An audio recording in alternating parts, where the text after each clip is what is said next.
Hey everyone, and welcome back to the channel. Today I'm going to be going over my April TBR, and I am very hopeful that my April reading will be a little bit more productive and I can get back on track compared to my reading in March. Dead House Gates took a lot more out of me than I thought it was going to, so hopefully I can be a little bit more productive in April. I'll talk more about my March reading in my wrap-up later this week, but let's go ahead and get right into what I'm going to read. First up, I am going to be putting all of my effort into finishing this, Return to Adan by Philip Chase.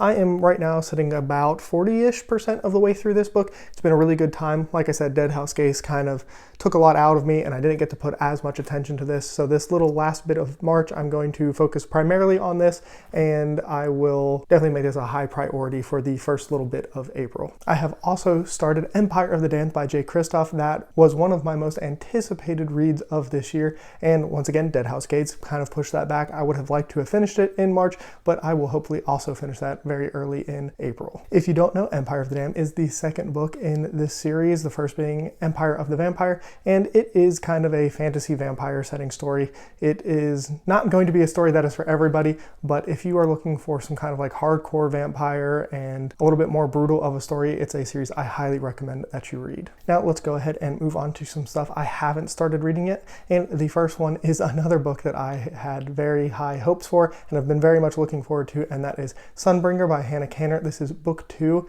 This follows up Godkiller that she released last year, and I saw on her Instagram she is actually already done with the final book in this trilogy, so that's really exciting knowing that we won't have to wait too long to get that.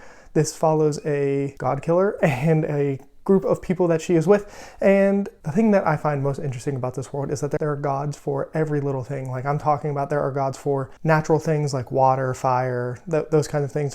But there's also like gods for sandals and the like little things like that. Like every little thing kind of has a god. The things that people can believe in, there's a god for it, and I have found that world to be extremely fascinating, and I'm hoping that we get to experience a little bit more of it here in this book. Next up is actually kind of a toss-up for me. I definitely want to have a Stephen King book on my TBR. I'm kind of obsessed with him right now after reading Cujo, and so I'm kind of in a toss-up between Misery and The Long Walk. Misery is obviously the more famous of the two. It follows a writer who is captured by a crazed fan in a cabin. That's basically the general premise there. The Long Walk is, kind of a post-apocalyptic situation where there is a group of 100 people, I believe, and they all have to just keep walking, and they have to keep like a certain pace, or I'm not even sure what happens to them. I'm assuming they die, but that is the general premise there. Both of them sound fascinating. I'm sure King, being a character writer for The Long Walk, having, a big group of characters like that, he will make you connect with a bunch of them and then probably rip them out of your heart, which would be,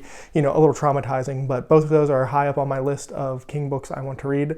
And one of them I'll read this month. I'm not sure which yet. I might honestly just flip a coin and see which one I read, because I want both. And then the last thing that I kind of plan on reading this month for sure is Red Shirts by John Scalzi. I have only read one other book by him. It's the one with the cat on it, Starter Villain. I had a really good time with that, and I kind of want to see some other things that he has written. I think this is probably his most famous work, which I actually had no idea he had written as much as he had before I read Starter Villain.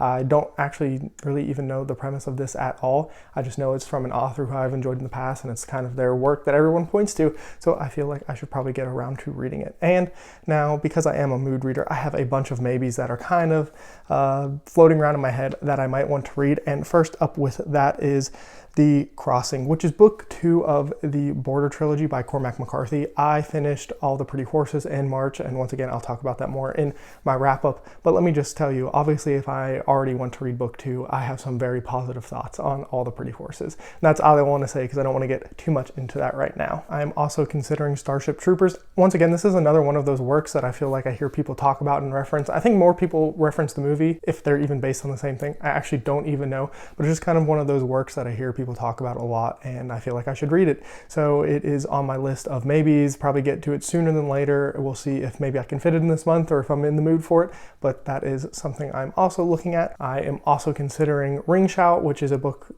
that Nick from Another BookTube channel talked about. It's really short, so this might be one that kind of gets snuck in there, just kind of like to break up maybe between Empire of the Damned and Sunbringer, because it's super short. It follows a interesting concept where I believe its spirits are infiltrating the KKK to make it even worse than it is, or something like that. I forget the exact premise of it, but when Nick talked about it, it sounded really interesting, so I have added that one onto my list. There is another book called Jumpernauts that Ken Liu has translated, and I have been a fan of his other translated works. The Three Body Problem is my favorite series, so he had his hand in that, and he has his hand in this one, so that obviously puts it onto my radar. Funny enough, I have yet to read anything that Ken Liu has written himself, which is something I need to remedy here sooner than later, because he's obviously very talented. I know the Dandelion Dynasty is thought of very highly, and the Paper Menagerie as well is also thought very highly. So I really do need to get around to reading something he has actually written and not just translated, but I did see that he translated Jumpernauts, and it put it on my radar for me.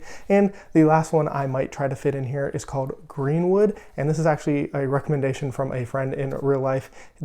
He's gotten a bunch of people I know to read it, and they all have just talked about it, and you know, I need to read it. Basically, they've kind of intrigued me enough to want to take a look. This is not a fantasy or sci-fi. I think this is just kind of like a genre fiction story of a family, and I don't really know what I'm getting into, but it is something I am also considering reading. But that is my general plan for the month of April. Who knows? I'm a mood reader, so this could completely change, but for the most part, I am pretty good about sticking to my TBR. Let me know what you plan on reading here in April, and as always, have a good one.